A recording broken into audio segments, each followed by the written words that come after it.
Hi friends, ఈరోజు పాకం బూర్లు ఎలా తయారు చేయాలో ఈ వీడియోలో చూసి నేర్చుకుందాం. ముందుగా అయితే శనగపప్పుని కుక్కర్లో వేసి ఈ విధంగా ఉడికించుకోవాలి.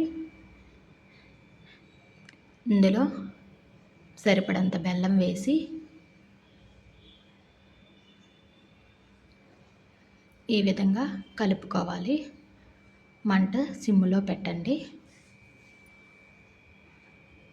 ఈ బెల్లం కరిగినంత వరకు ఇలా కలుపుకుంటున్నాను. కాసేపు పప్పు ఈ విధంగా ఉడుకుతుంది.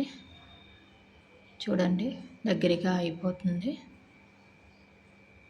దీన్ని మళ్ళీ బాగా కలుపుకొని కాసేపు అలా ఉంచుకుందాం.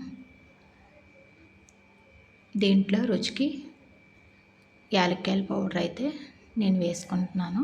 నేను ఇది మిక్సీ పట్టుకున్నాను. పంచదార యాలక్కాయలు కలిపి పౌడర్ చేసుకున్నాను. దాన్ని అయితే ఇందులో వేసుకుంటున్నాను. వేసుకొని దీన్ని మరొకసారి బాగా కలుపుకోవాలి.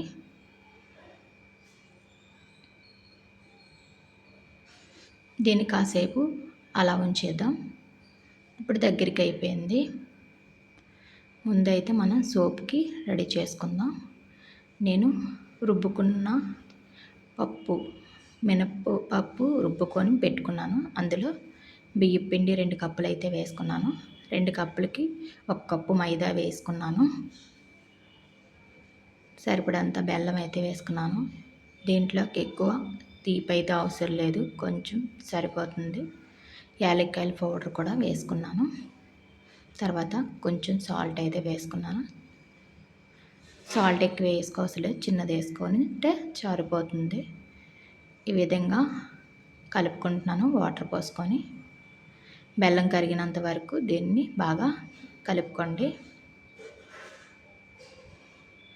సూప్ అయితే ఈ విధంగా రెడీ అవుతుంది. మనం పూర్ణం బూరెలు ఇప్పుడు వేసుకుందాం. ఈ విధంగా ఉండలు చేసుకోవాలి. దీన్ని మనం సిద్ధం చేసుకున్న సూప్లోని ఈ విధంగా ముంచుకొని ఆయిల్ వేడెక్కిన తర్వాత ఈ విధంగా వేసుకోవాలి. నేను మరొకటి చూపిస్తున్నాను. ఈ విధంగా అయితే బూరెలు ఒకదాని తర్వాత ఒకటి పెనంలో వేసుకోండి. ఈ విధంగా అవుతాయి. తర్వాత వీటిని వేగిపోయాక ఈ విధంగా తిరిగేసుకుందాము.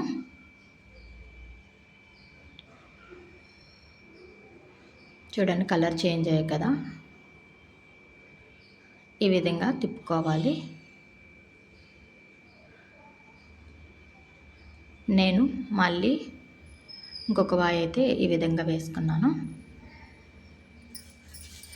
ఇవి కూడా కలర్ చేంజ్ అయ్యాక ఈ విధంగా తిప్పుకున్నాను.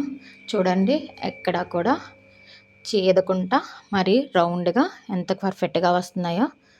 సోపు ఆ విధంగా రెడీ చేసుకుంటే బూరెలు అనేది చాలా పర్ఫెక్ట్గా నీట్గా వస్తాయి. దీన్ని తీసుకొని ఒక గిన్నెలో అయితే వేసుకుందాము. చూడండి ఎంత రౌండ్గా వచ్చాయో. ఈ విధంగా అయితే బూరెలు రెడీ అయ్యాయి. మీకు కానీ ఈ వీడియో నచ్చినట్లయితే లైక్ కొట్టి సబ్స్క్రైబ్ చేసుకోండి. ఇలా ట్రై చేయండి. చాలా అంటే చాలా టేస్టీగా ఉంటాయి పాకం బూరెలు.